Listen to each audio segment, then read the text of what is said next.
Chers téléspectateurs du micro du pasteur Bobo Dossier Chaud, vous êtes très nombreux à pouvoir nous suivre. Partout où vous êtes, nous vous saluons. Nous sommes encore ici avec Benacaps, que vous aimez tant. Bonjour Benacaps. Bonjour Pasteur Bobo et bonjour à toutes les personnes qui nous suivent. Dossier très chaud par rapport à nos enfants. Ici en Europe, c'est triste de voir l'avenir de nos enfants vraiment très, très compliqué. Beaucoup de jeunes abandonnent l'école, beaucoup de jeunes traînent dans des rues, il y a beaucoup de bandes, risque qu'un jeune puisse se retrouver dans des bandes des rues, risque que les jeunes puissent décrocher, décrochage scolaire, surtout dans des pays où le papa ne maîtrise pas l'anglais. L'enfant parle bien l'anglais, le papa ne maîtrise pas le néerlandais, l'enfant parle néerlandais, le papa ne maîtrise pas l'allemand, le chinois, le japonais, beaucoup de langues. C'est très compliqué pour nos enfants. Qu'est-ce que vous pouvez dire, Benakos, par rapport à nos enfants? Ce que je pourrais déjà dire, comme tu viens de dire, sur les langues, l'adaptation de langues dans une famille. Quand on est par exemple dans un pays francophone, anglophone, néerlandophone, bien souvent on remarque que les enfants s'adaptent, mais les parents ils ont du mal deux fois à bien parler la langue, à bien s'intégrer. Mais le conseil que je pourrais dire, ce qui est souvent très important, c'est que on ne doit jamais oublier nos origines. Parce qu'il faut avoir une langue à laquelle tu dois être apte à pouvoir communiquer avec ton enfant. Des fois, nous disons, c'est bien que nos enfants doivent aller à l'école et apprendre la langue où on est. Mais aussi, ce qui est vraiment très, très précieux, c'est quoi? C'est que nos enfants doivent connaître aussi nos langues. Parce que je vois qu'il y a des autres parents qui sont un peu complexés quand on parle de lingala ou le swahili, les kikongo, des choses comme ça. Ils disent que non, ici on est en Europe, nos enfants doivent parler la langue d'ici. C'est bien, ils doivent parler la langue d'ici pour s'intégrer. Mais il ne faut pas oublier une chose, que la langue que l'enfant est en train de parler, est-ce que c'est une langue, toi en tant que parent, que tu maîtrises? Parce que quand tu apprends à l'enfant une langue que tu maîtrises, tu as plus facile à pouvoir communiquer à l'enfant et que le message puisse passer facilement. Mais si maintenant c'est une langue que vous avez déjà des lacunes, que vous avez du mal à pouvoir communiquer, donc il arrivera des moments où vous allez bloquer, où le message ne va pas passer, il n'y aura pas une bonne communication, où il y aura beaucoup de crises parce que l'enfant veut dire ce qu'il ressent et le parent aussi veut dire ce qu'il ressent, mais ils n'arrivent pas à se comprendre parce qu'ils ne maîtrisent pas la langue. Alors c'est important, même si on apprend la langue du pays où on habite, c'est vraiment important d'apprendre aussi la langue de chez nous à nos enfants. Apprendre la langue de chez nous à nos enfants, mais les parents aussi doivent aussi essayer d'apprendre la langue de l'enfant, la langue du pays. Si votre fils parle français, papa fait un effort. Il a des cours de langue entrée, anglais, chinois, néerlandais. Papa aussi fait un effort. Ça pourra te permettre de communiquer facilement avec ton fils. Ton fils aussi pourra apprendre votre langue. Ça, c'est très important, Benacaps. Mais quelqu'un nous a posé une question. Et la personne vit aux États-Unis d'Amérique. Benacaps, à partir de quel âge on peut commencer à prendre soin de l'enfant? Souvent, nous perdons, les parents perdent le contrôle de leur enfant. Mais à partir de quand? Moi, je pense que dès le moment qu'une femme sait qu'elle elle est enceinte, c'est de ce moment que la mère prend déjà l'initiative de pouvoir déjà éduquer son enfant. Bête exemple, premier exemple. Quand une femme est enceinte, elle doit déjà apprendre à parler à son enfant étant enceinte, parce que l'enfant entend. Et même tout ce qui se passe dans son entourage chez une femme enceinte, l'enfant entend cela. Donc l'enfant peut déjà pressentir déjà le milieu auquel il va arriver. Quand c'est un milieu de querelles, de disputes, des insultes, de l'incompréhension, l'enfant il ressent ça déjà dans le ventre. Donc au moment que tu es enceinte, il est déjà important ce moment-là déjà de changer ta façon de vivre, ton entourage, ta façon d'être et de faire. Parce que cet enfant-là, quand il arrive, il doit déjà arriver à un terrain qui est déjà préparé pour pouvoir le recevoir. Benacaps, ça c'est intéressant, on vous suit. Donc pour Benacaps, dès que la maman sait Vous arrivez chez le médecin, on vous dit, madame, vous êtes enceinte. C'est le moment-là qu'il faut commencer déjà directement à prendre soin, à penser déjà comment à faire un projet sur l'enfant. Bien sûr, en ce moment-là, parce que tu es déjà un être humain.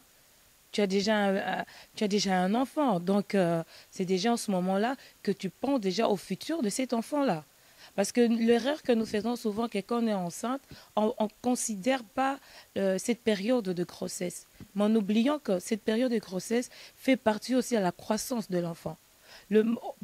Parce que il y a des enfants qui naissent ou des parents, par exemple, étant enceintes, qui sont souvent au milieu de fumeurs, des alcooliques, où il y a de querelles et tout ça.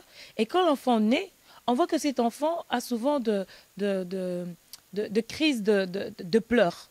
L'enfant pleure tout le temps. On se dit, mais pourquoi cet enfant est comme ça? Pourquoi? Parce que l'enfant a déjà vécu cette tension déjà dans le ventre. Donc, en sortant, c'est les enfants, ils réagissent comme ça. C'est pour ça qu'il y a des parents qui se disent, mais bon Dieu, qu'est-ce que je peux faire avec cet enfant? Non. Ce sont les conséquences de tout ce que l'enfant a subi en étant enceinte. C'est pour ça que c'est important, au moment que tu es enceinte, déjà de pouvoir bien penser à ton entourage et à ce que tu dis aussi par rapport à l'enfant. Même aussi que tu penses aussi. Parce que cela affecte aussi l'enfant. La période prénatale, ça fait rigoler beaucoup de personnes. Il y a une dame qui m'a dit, elle était dans un pays d'Europe. Dans ce pays-là, on lui dit, si tu tombes enceinte, tu auras autant. Elle est calculée par rapport à l'argent. Si tu as des jumeaux, on va te payer autant. Elle, c'était Makilemba. Elle, c'était les bijoux. Elle, c'était... Parce que directement, tu es enceinte, on vous donne 1000 euros. Et puis après, autant, l'argent c'est pour les pampers, l'argent c'est pour, d'abord prénatal, on vous donne déjà. Mais vous dites, non, il faut déjà commencer à la période prénatale. Je vous donne la parole, conseil, comment gérer la période prénatale, avant 0 année. Donc, le 9 mois là, de grossesse, comment gérer. Et puis par rapport à d'autres qui pensent qu'on donne l'argent, parce qu'à l'Afrique, on ne donne pas. À l'Afrique, vous tombez enceinte, si il n'y a pas de père, ou si le père n'a pas de le père peut fuir, le papa fuit, parce que l'argent. Je vais d'abord parler de grossesse, allez, des femmes qui tombent enceintes. Il y a plusieurs façons de tomber enceinte. Hein. Il y a plusieurs façons. Si je pourrais dire, je pourrais aussi parler de ceux qui se marient parce qu'ils veulent avoir leur papier aussi. Si je dois aussi parler... Mariage à blanc. Mariage en blanc, voilà. Il y a aussi des mariages qui se font à l'église parce qu'il y a tel frère, que c'est un frère qu'on aime bien à l'église avec telle sœur, il serait mieux de le mettre ensemble et tout. Il y a plusieurs raisons qui font que l'enfant est là. Il y a de ceux qui vont et disent, bah, écoute, je suis arrivé à la quarantaine, j'ai envie d'avoir mon enfant, il va trouver un gars dehors, et ben voilà, elle tombe enceinte. Comme aussi une première soirée, ben voilà, on a essayé une toute première fois, on tombe enceinte. Il y a de plusieurs façons qu'on peut tomber enceinte. Mais le problème, on est juste que, peu importe les raisons qu'on tombe enceinte, ça, j'aimerais plus parler aux femmes. Peu importe les raisons qu'on tombe enceinte, ce qui est vraiment important et capital, c'est de penser à l'éducation au futur de ses enfants, de l'enfant. Parce qu'il y a de ceux qui tombent enceintes pour une raison, mais pas pour l'enfant. Donc, ça veut dire que je tombe enceinte pour le mariage en blanc. Une fois que je sais que je veux, le reste, basta. Mais si l'enfant n'est pas encore là, c'est la grossesse. Ici, c'est la grossesse. Bon, là, vous pouvez avoir la raison que la grossesse, c'est aussi l'enfant. Ici, c'est la grossesse. Et la maman voit l'argent, la maman voit autre chose.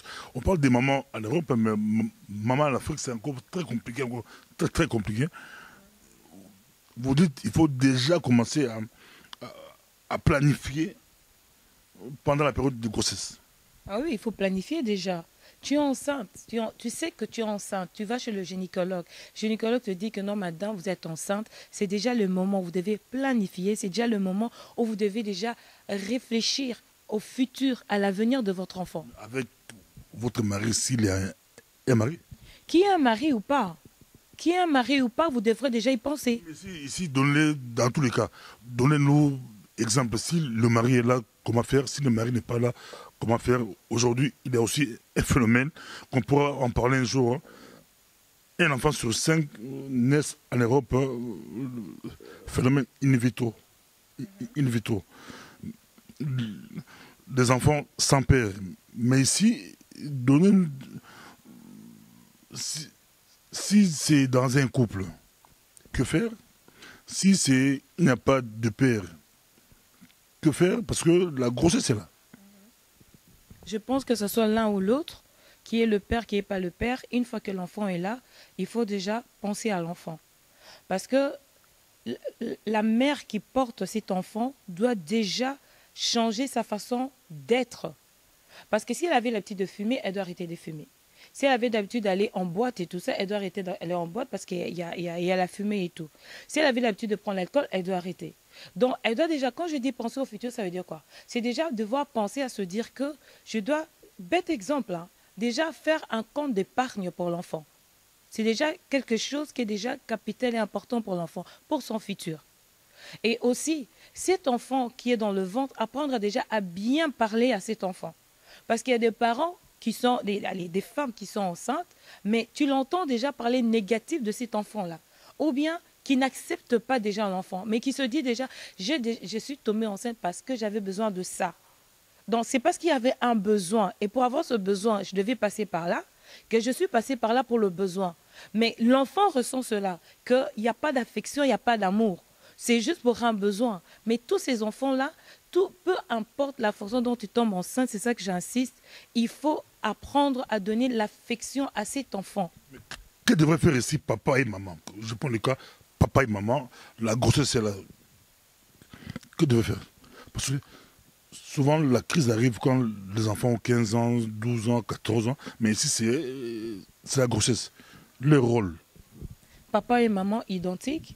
Ils ont le papa, il peut être là, il caresse le ventre de la maman, il parle à l'enfant, que nous t'aimons beaucoup. Le père participe aussi à cette grossesse-là. Tous les rendez-vous chez le gynécologue, le visite, le papa est présent dans cette grossesse-là. Parce que c'est un couple. Le papa doit contribuer à être présent. Mais maintenant, si la femme elle est seule, c'est vrai qu'elle sera toute seule pour aller faire ça. Mais c'est que je suis en train de marteler, de dire, c'est de changer la façon déjà d'être une fois que tu sais déjà que tu es enceinte. Ta façon de parler, c'est que tu manges, ta façon de vivre, ton entourage, tout ça, il faut y penser au moment que tu sais que tu es enceinte.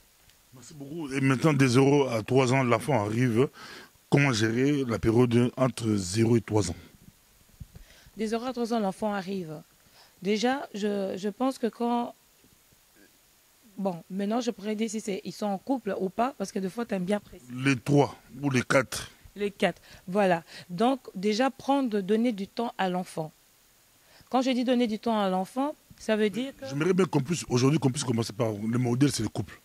Hein? Le modèle, c'est le couple. Et puis, l'exception, c'est... Bien qu'en Europe, il y a beaucoup de femmes seules, ou quoi. Mais commencer d'abord le couple. Comment un couple...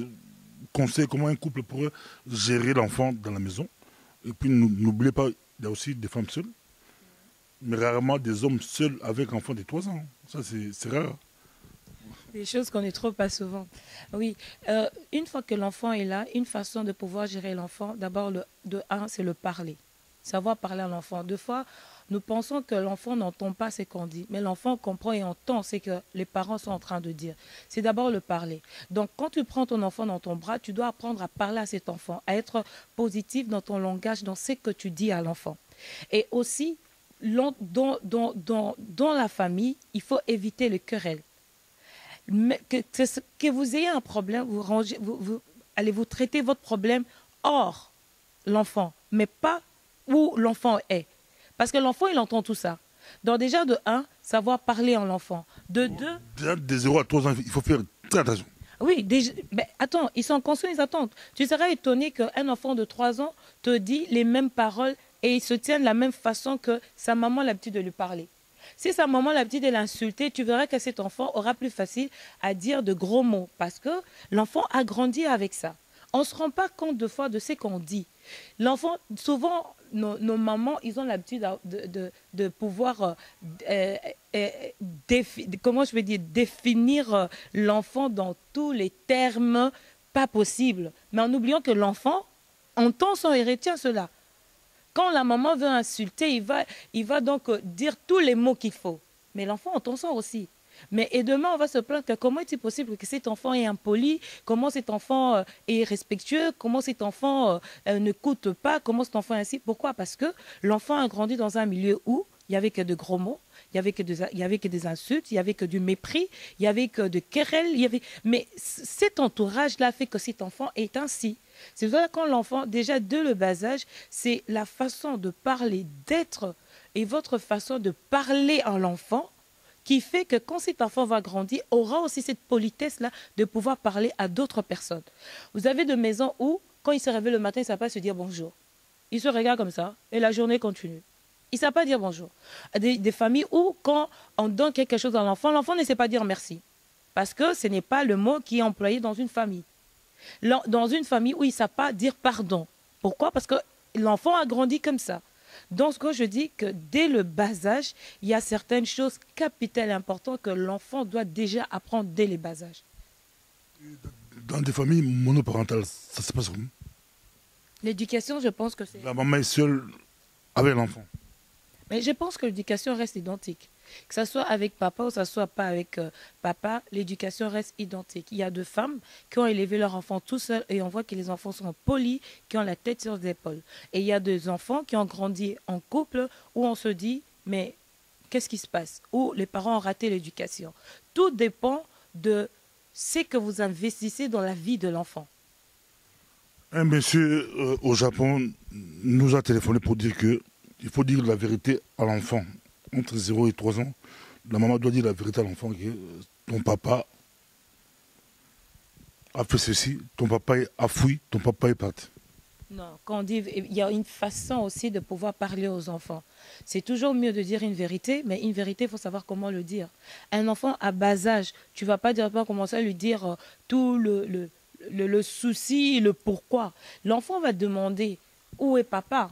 C'est tout à fait logique parce que quand il va aller à l'école, il va rencontrer ses amis qui ont des papas et tout ça. Et un jour, il aura posé cette question. Mais il y a une façon de dire à l'enfant.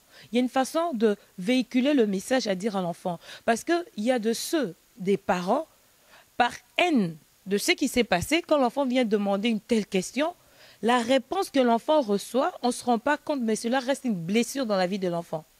Ton papa, c'était un voleur. Ton papa, là, il m'a cassé la tête. Ton papa, là, vraiment, c'est un malade, c'est un bandit, c'est un comme ça.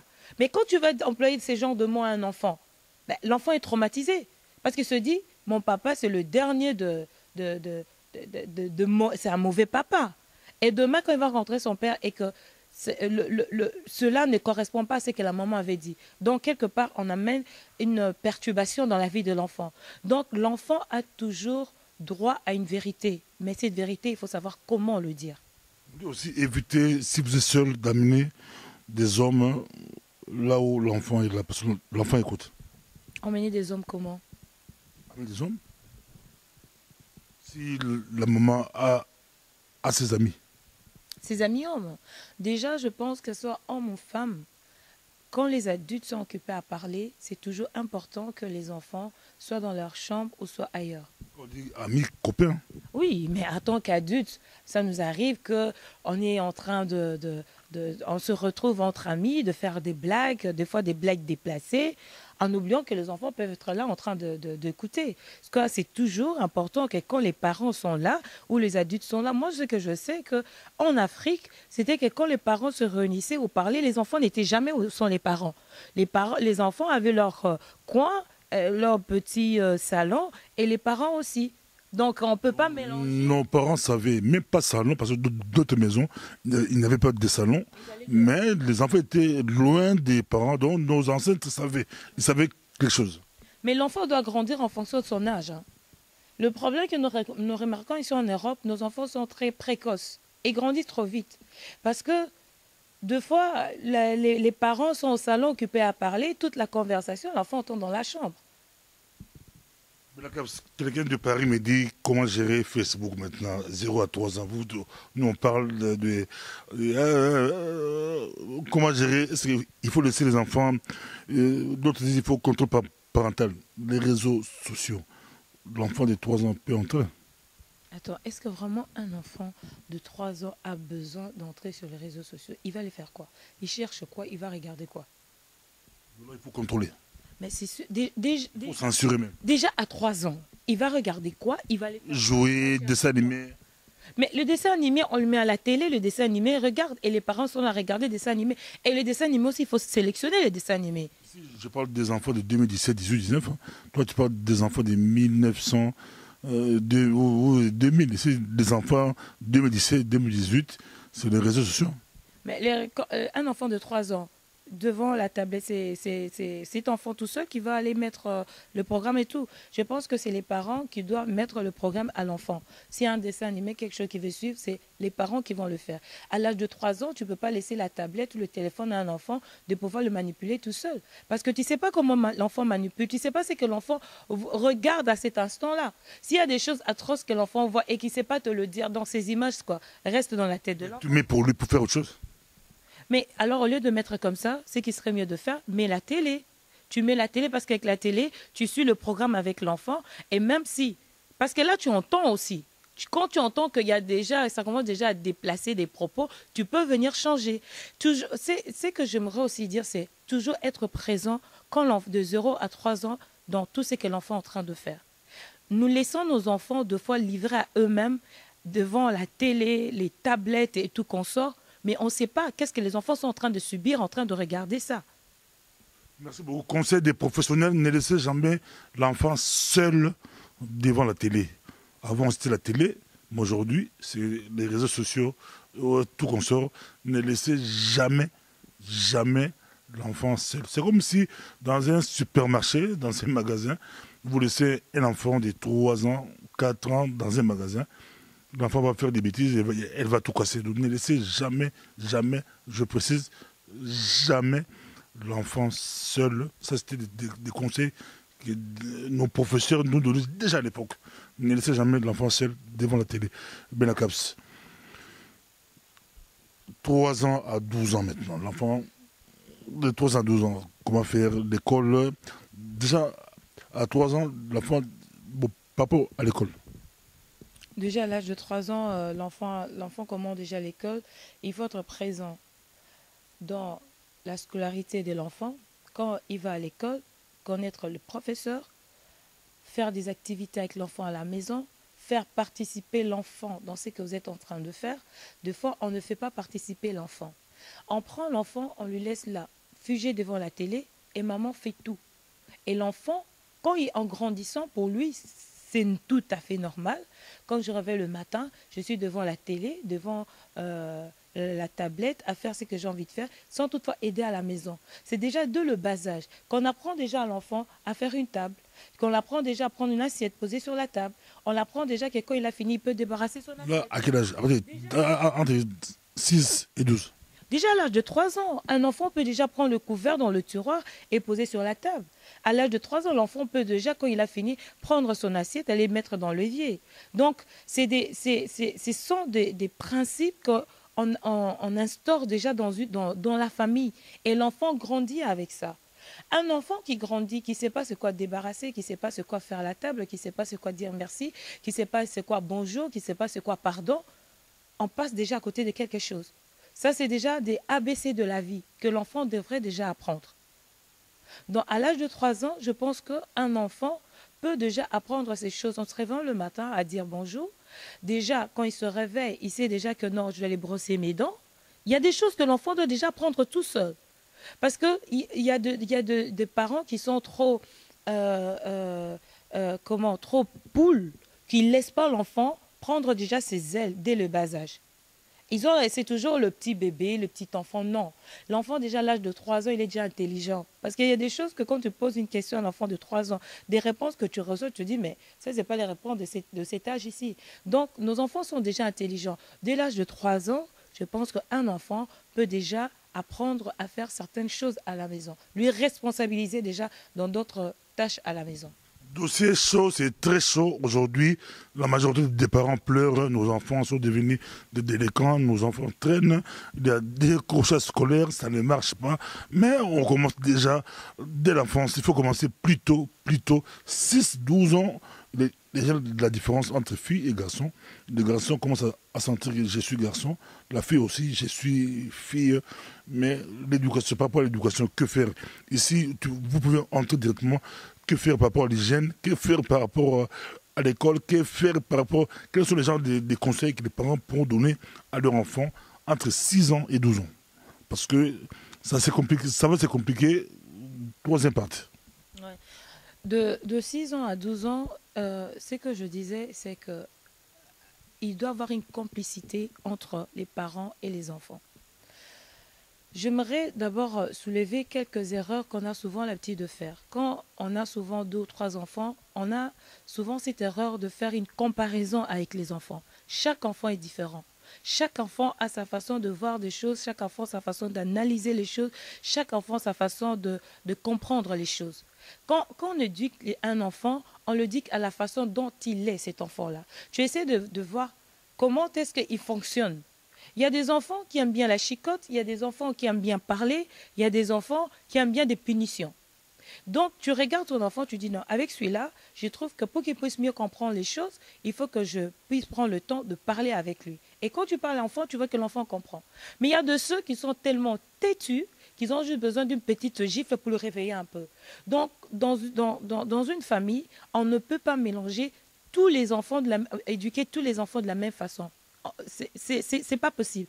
On peut pas. C'est pour ça qu'il y a des enfants qui se rebellent. Parce qu'il y a des enfants, ils ont besoin de parler, de comprendre, c'est que, en fait, qu'ils puissent se faire comprendre. Donc, quand il y a un souci, il veut pouvoir mettre un mot dans sa souffrance, dans son problème, pouvoir parler à ses parents. Des fois, les parents n'ont pas le temps. Ils n'ont pas le temps. Déjà, quand l'enfant ouvre la bouche, elle dit, laisse-moi là, je dois encore faire la vaisselle, j'ai encore les lessives à faire, j'ai encore ceci à faire, demain. Les parents remettent toujours à demain ce que l'enfant a envie de dire. Il faut prendre le temps de parler avec l'enfant. De 6 à 12 ans, c'est le moment où il faut créer cette complicité avec l'enfant. Le moment où il faut prêter l'oreille à ce que l'enfant dit. Des fois, les parents sont choqués quand l'enfant vient avec des questions pertinentes. Ou par exemple, un enfant de 10 ans qui vient et te dit « Maman, je suis amoureuse ». Tu gifles directement l'enfant. « Hé, nous, quand on a grandi, on disait jamais ça à nos parents. Comment toi, tu peux dire ça? Toi, tu n'es pas normal, tu vois ?» On agresse déjà l'enfant, mais on ne prend pas le temps d'écouter qu'est-ce que l'enfant veut dire. Pourquoi? Parce qu'on se dit, nous, quand on a grandi, il faut mettre toujours l'équilibre à l'éducation de nos enfants. Quand un enfant vient, tu l'écoutes et tu essaies de parler avec et de le faire comprendre. Il y a d'autres qui ont besoin assez que maman puisse écouter ce que je ressens. Papa puisse écouter ce que je ressens. Des fois, les parents, ils ne sont pas présents. Et ce qui fait qu'à un certain âge, nos enfants se rebellent. Parce qu'il n'y a pas eu d'oreille. Merci beaucoup. Et puis, la notion de terme amoureuse, c'est une personne de 10 ans, ça n'a pas la même connotation avec une personne de 40 ans, 30 ans ou 20 ans. Donc, tu peux taper l'enfant, croyant qu'elle est amoureuse ou il est amoureux par rapport à... Tu vois, là, il faut aussi faire très attention. Oui, parce que entre eux, et c'est des enfants qui jouent entre eux. Des fois, il y a des autres qui disent, oh, je suis amoureuse de celui-là, je suis amoureuse. Elle aussi, qu'est-ce qu'elle fait? Elle rentre dans la vague. Elle aussi, elle rentre à la maison, elle trouve que c'est normal. Hein, parce que mes amis en classe, on parle. Hé, maman, tu sais quoi? Viens, c'est comme innocente. Hein. Maman, tu sais quoi? Oh oui, je suis aussi amoureuse. Et les garçons, il est comme ça, il est comme ça. Nos mamans, nous, là, ils ne sont pas habitués à ça. L'enfant vient parce que l'enfant a entendu ça à l'école. Tu viens, tu tapes l'enfant. L'enfant, là, l'enfant se dit, mais on me tape. Mais à l'école, là-bas, les enfants, on parle. Pourquoi moi, on me tape? Et même donner l'explication à l'enfant, pourquoi on l'a tapé, on ne donne même pas l'explication. Prochainement, elle cache ou il cache. Mais oui, prochainement, l'enfant devient un cachotier. Il ne va pas le dire. Il va commencer à dire, ah, ben, là, je sens que ce qui se passe à l'école et ce qui se passe à la maison, c'est tout à fait différent. Donc, ce que je fais à l'école, c'est à l'école. Ce qui est à la maison, c'est à la maison. L'enfant n'arrive plus à pouvoir s'exprimer et dire ce qu'il ressent à la maison. Dossier très très chaud, très très chaud. L'hygiène des enfants, Benacaps. En ce qui concerne l'hygiène chez les enfants, il ne faut pas être trop pudique en tant que parent. quand l'enfant grandit, il faut déjà arriver à mettre un mot sur chaque chose. Déjà lui dire que tu grandis, ton corps se développe, ça va changer. Il faut plus prendre la douche. Quand tu prends ta douche, tu dois la prendre comme ça. C'est ton enfant. Fille ou garçon? N'importe le deux. Séparer les deux conseils. Les deux, les deux.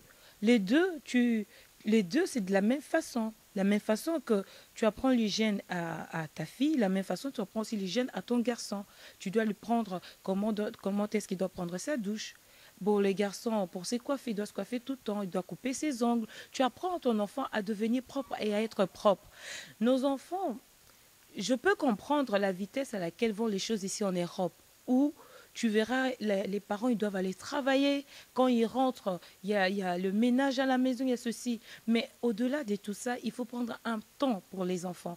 Parce que si nous, en tant que parents, on ne le fait pas, c'est l'extérieur qui va le faire. Et si dehors, ils sont occupés à prendre soin de nos enfants, c'est la cata. Parce qu'on ne sait pas de quelle façon ils les font.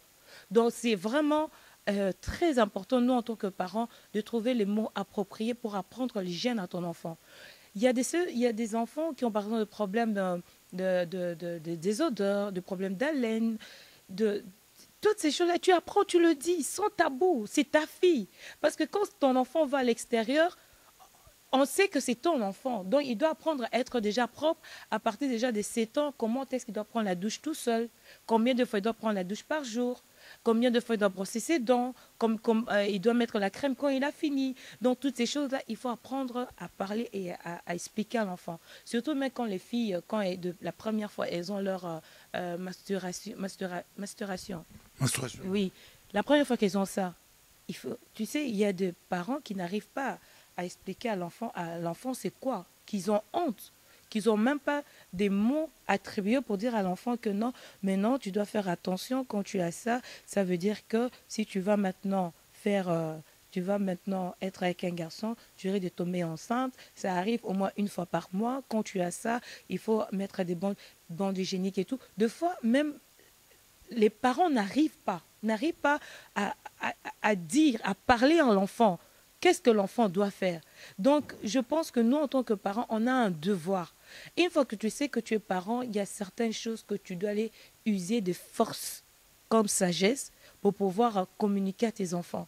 Donc, tu dois arriver à dire à l'enfant les choses telles qu'elles sont. Très important, prendre soin des enfants. Une maman dit, elle a appris à ses enfants à laver même leurs sous-vêtements, et même à partir de l'âge de 7 ans. Oui, mais aujourd'hui, on remarque que nos enfants, quand ils ont fini le panier à linge, tac, ça tombe dedans, tac. Après, ça va dans la machine à lessive. Mais il faut que l'enfant apprenne déjà dès 12 ans, que quand elle a fini, quand elle fait sa douche, qu'elle lave son sous-vêtement à la main. Elles doivent aussi apprendre à le faire à la main. Même si le monde évolue, elles doivent apprendre à le faire à la main. Parce qu'il faut donner assez de moyens à nos enfants à pouvoir s'en sortir dans la vie. Pas leur donner la facilité. La facilité, c'est quoi? C'est quand j'enlève, je mets dans le panier à linge, je mets dans la machine. Parce qu'on ne sait jamais. L'enfant peut se retrouver à un endroit où il n'y a pas de machine. Qu'est-ce qu'elle fait? Qu'est-ce qu'il va faire? Donc, il doit déjà apprendre à laver ses sous-vêtements à la main. Mettre la machine quand c'est un peu sale directement, n'est pas laisser que ça puisse devenir un trou noir pour mettre. Quand ça devient noir, là, ça se livre de combien de jours. Apprendre aussi à l'enfant à changer ses sous-vêtements. Que le sous-vêtement, on le met une fois. Et si jamais elle a le petit... elle est indisposée, elle doit le changer 2 fois. C'est des choses qu'on apprend à l'enfant parce que l'enfant ne sait pas. Si l'enfant n'apprend pas à la maison, elle va apprendre chez ses amis, elle va apprendre à l'extérieur. Donc, vous serez étonné de voir que quand la façon dont votre enfant va commencer à se métamorphoser à la maison, au point que vous n'aurez même pas le contrôle sur l'enfant. Parce que vous n'avez pas apporté un plus dans la vie de l'enfant.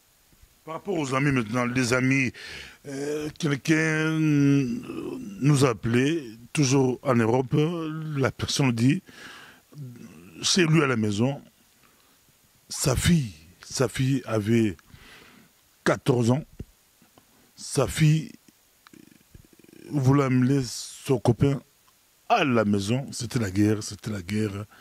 Mais une fille de 14 ans, chez les Blancs, ça passe. Chez nous, il faut quand même parler avec l'enfant. L'enfant, toi, on dit que Belakab, c'est démocrate, européenne. Hein. Toi, tu peux laisser une fille de 14 ans, son ami, débarque à la maison. Quel conseil te donner ici? Déjà, définis un peu quand tu dis son ami. Ami, parce qu'on a des amis en classe. Hein. Si c'est pas fille, c'est un garçon. Donc, Ami, ami dans tous les sens, ami des classes. Arriver à la maison, c'est pas grave, mais monter encore dans la chambre. mais ça, je dis, il faut définir maintenant ami. Parce que moi, quand je grandissais, j'avais des amis, garçons ou filles. Qui venait à la maison, Mais c'est ça. qui montait à la chambre. Mais maintenant, qui montaient dans la chambre s'ils avaient des devoirs à faire, des travaux à faire, et que le bureau est dans la chambre, ils vont aller travailler où? On va descendre le bureau jusqu'au salon, parce que c'est une fille et un garçon, alors ils vont travailler au salon. Maintenant, ce que j'ai dit, il faut définir ami. Le papa a dit à sa fille, chez nous, ça ne se passe pas comme ça, ma fille. Si chez vous, à l'Europe, c'est comme ça, chez nous, ça ne se passe pas comme ça. Un garçon et une fille dans la chambre, impossible. La fille a dit, papa, vous aussi avec vos trucs là, vos pensées là. Le papa a dit, dans cette maison, jamais. Attendez votre 18 ans, tu vas faire ce que tu veux, mais pas avant 18 ans. Chez moi, j'ai dit non. À 18 ans, si tu veux quitter la maison, tu pars aller faire tes bêtises ailleurs. Oula, carrément des bêtises, quoi. Et ce que j'étais en train de dire, maintenant, s'ils sont partis réviser, est-ce que c'est des bêtises? Dans la chambre. Si les bureaux est dans la chambre, les bureaux est dans la chambre, les cours sont dans la chambre, alors je demande, si maintenant un ami vient parce que c'est des sexes opposés, donc on descend les bureaux au salon, on descend la bibliothèque au salon, comme ça ils étudient au salon. Là, vous avez au moins l'œil sur eux, vous pouvez être sûr de faits et gestes qu'ils sont occupés à faire. Mais pourquoi ne pas apprendre déjà à l'enfant l'autorité, l'autorité aussi des parents? Tu es chez les parents, il faut respecter les parents. Si ici, vous laissez l'enfant vous imposer sa culture, ou comme dit culture, bon, vous imposez leur système des jeux qu'ils ont trouvé à l'école, c'est dangereux. La maison, c'est aux parents. Non? Jusqu'à présent, tu n'es pas clair. C'est quoi le système des jeux que les enfants vont imposer aux parents? Chez les Blancs, c'est pas grave. Chez les Blancs, ça passe. Mais vous avez bien dit un ami.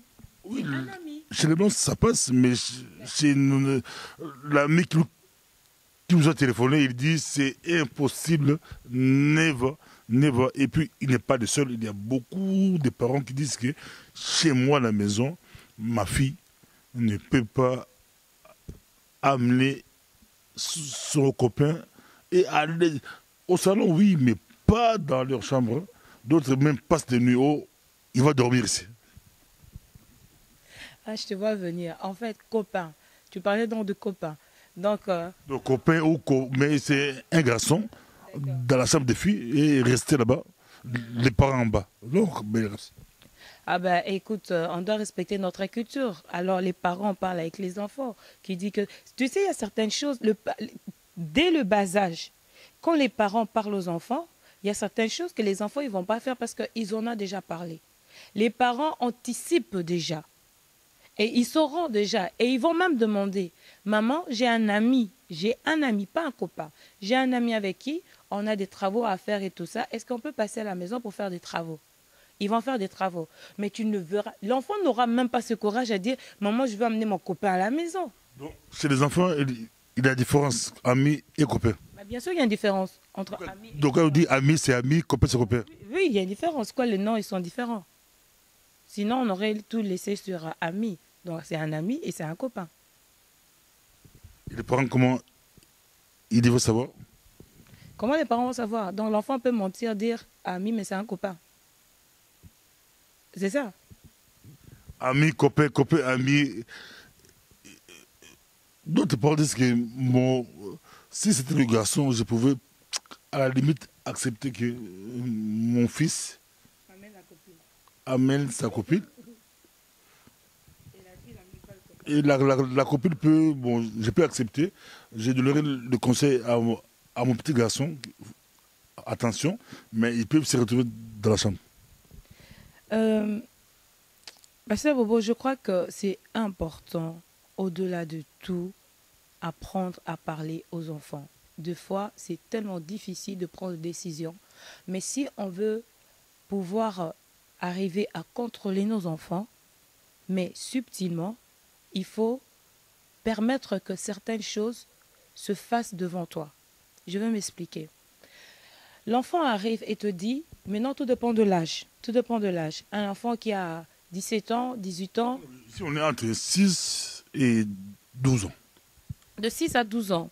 Déjà à cet âge-là, quand l'enfant vient te dire que j'ai un copain, je pense que c'est juste, euh, comment je vais dire, la tendance, si tu veux, parce que tout le monde dit j'ai un copain et tout. Mais si tu parles bien à ton enfant, l'enfant va te comprendre. Il va comprendre, il va dire ça ne sert à rien que j'ai même ces copains-là. L'enfant va te comprendre. Et aussi, il y a certaines choses que, tu sais, on impose sur l'enfant, mais il faut savoir comment imposer sur l'enfant. Deux fois, nous, parents, tellement qu'on a été chicotés à l'époque, quand on va imposer à l'enfant, on n'explique pas, on ne dit pas le pourquoi on impose, on dit c'est comme ça, et c'est comme ça. Signé, adjugé.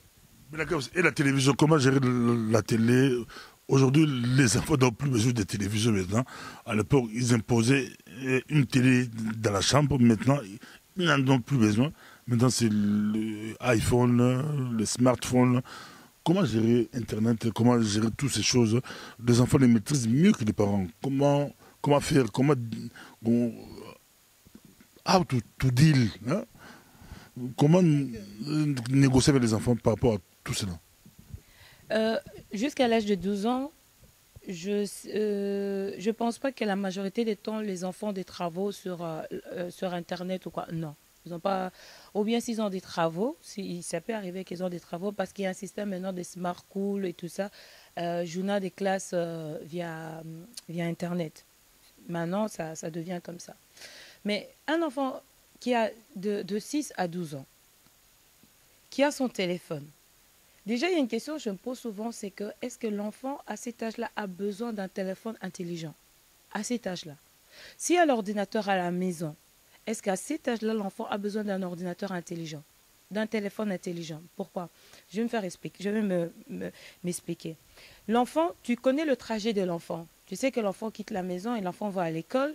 Et après l'école, l'enfant rentre à la maison. Au cas où il y a un souci, il y a un pépin, l'enfant peut toujours téléphoner, dire que non, maman, j'ai un souci, maman, il y a ceci.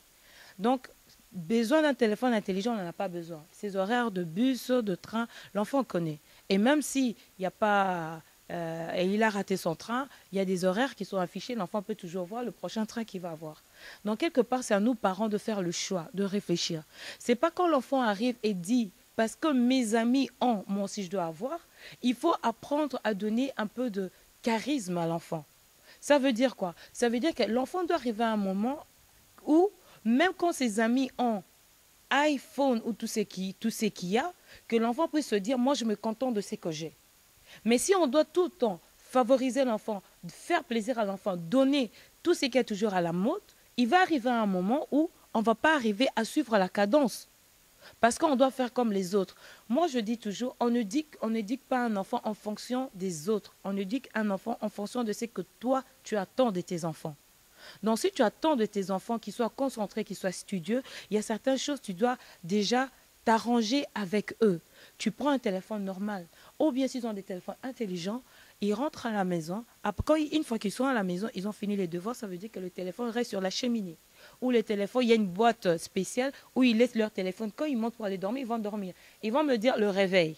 Le réveil, on achète un réveil, quand c'est l'heure de se réveiller, il se réveille. Il y a toujours un moyen de pouvoir s'entendre, parler avec l'enfant pour trouver ce qui est important pour l'enfant. Ce n'est pas l'enfant qui éduque les parents, c'est les parents qui éduquent l'enfant. Merci beaucoup. Belle phrase, c'est les parents qui éduquent l'enfant. Ne laissez pas votre enfant monter dans la chambre avec sa copine. Ne laissez pas, parce que c'est vous qui éduquez. C'est à vous d'éduquer l'enfant. Ben Akap, on nous suit partout à travers le monde. On va terminer ici la première partie.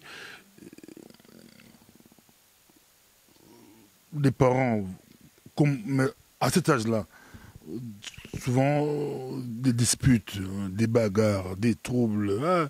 comme disent d'autres disent Mbongabana, je vais sortir, donne-moi un peu Mbongabana, je vais aller m'amuser avec les amis, dispute l'argent, ou dispute devant les enfants.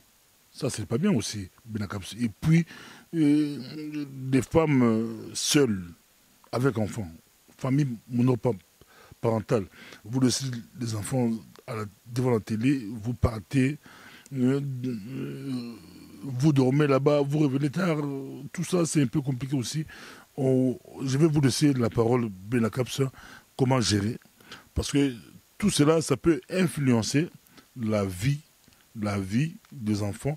Tu as tes amis ou intimes, tu es maman avec les enfants. Il faut aussi éviter de les amener à la maison. Aujourd'hui c'était Jean, demain c'est Pierre, Matthieu.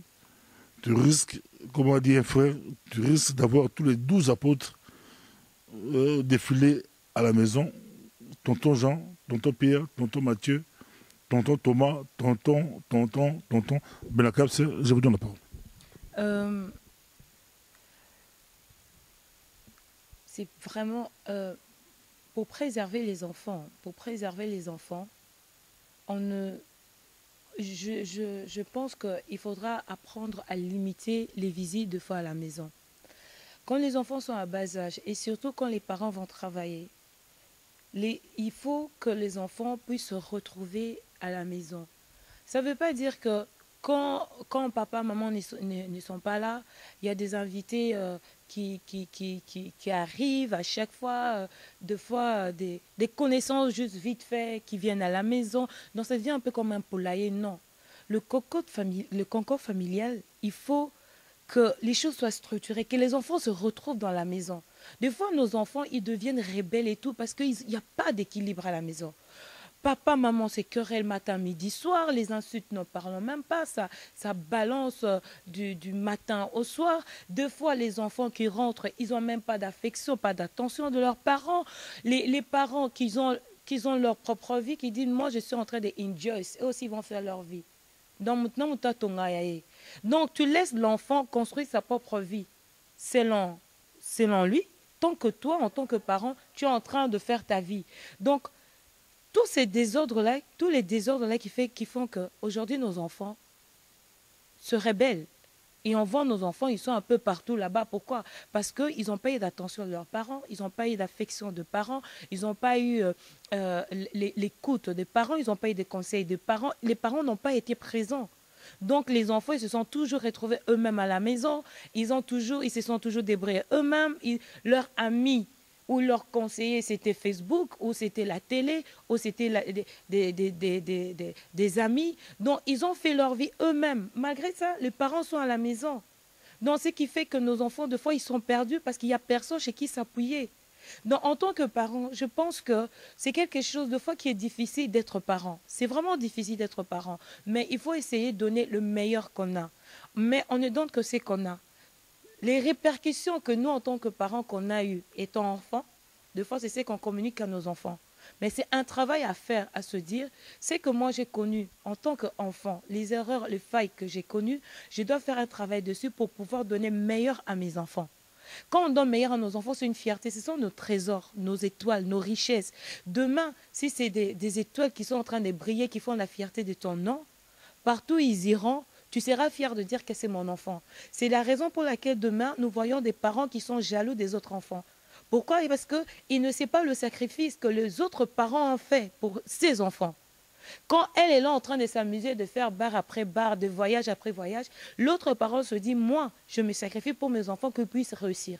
Une fois que ses enfants réussissent, lui, il devient jaloux pour dire que regarde mes enfants, ceux qui sont devenus, regarde ses enfants. Donc ça crée la jalousie. Mais en oubliant que l'autre était en train de faire un sacrifice et qu'elle était en train de s'amuser. Donc c'est important. Quand nous voulons la réussite de nos enfants, nous devons apprendre aussi à faire le sacrifice pour que nos enfants puissent réussir. Même Dieu a fait le sacrifice. Merci beaucoup. Prochainement, on va continuer sur des 12 à 19 ans. Là, ça sera encore très, très chaud. Et pourquoi pas, troisième partie, ça sera beaucoup plus... on va faire intervenir beaucoup de personnes. Pourquoi pas un petit débat à la fin en lingala. Maintenant, ça sera peut-être en lingala pour aider nos amis qui sont partout à travers le monde. D'autres maîtrisent beaucoup plus en anglais, d'autres c'est les chinois, d'autres c'est l'allemand, d'autres c'est le néerlandais. On va vous offrir un petit débat à la fin en lingala. Merci, à la prochaine.